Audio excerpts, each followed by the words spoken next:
కారం రంగు రుచితో ఉంటుంది. ఆచి మిరపపొడి అదరగొట్టే కారం రంగు రుచి. ప్లాంట్ లో కాంట్రాక్ట్ కార్మికులను తొలగించింది నిజమేనన్నారు ఎంపీ భరత్. అవసరమైన మేరకు కార్మికులను ఉంచుకొని మిగిలిన వారిని తొలగిస్తున్నారని ఆయన తెలిపారు. లేటెస్ట్ అప్డేట్స్ అందించేందుకు మా ప్రతినిధి రవిచంద్ర లైవ్ లో సిద్ధంగా ఉన్నారు. రవిచంద్ర,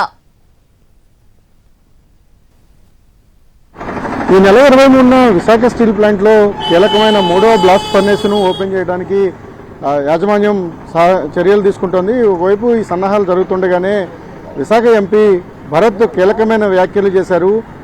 కాంట్రాక్టు కార్మికుల తొలగింపుపై ఒకవైపు ఆందోళన కొనసాగుతుండగా దాన్ని సమర్థిస్తూ ఆయన చేసిన వ్యాఖ్యలపై ఇప్పుడు కార్మిక సంఘాలు తీవ్రమైన ఆగ్రహాన్ని వ్యక్తం చేస్తున్నాయి. తొలి విడతలో భాగంగా ఇప్పటికే 1700 మందికి పైగా కాంట్రాక్టు కార్మికులను యాజమాన్యం తొలగించింది. మరో 1000 మంది వరకు కూడా తొలగించడానికి సన్నాహాలు చేసుకుంటోంది. ఒకవైపు కాంట్రాక్టు కార్మికులను తొలగిస్తూనే మరోవైపు ఫుల్ ప్రొడక్షన్ తీస్తామని యాజమాన్యం చెప్తోంది.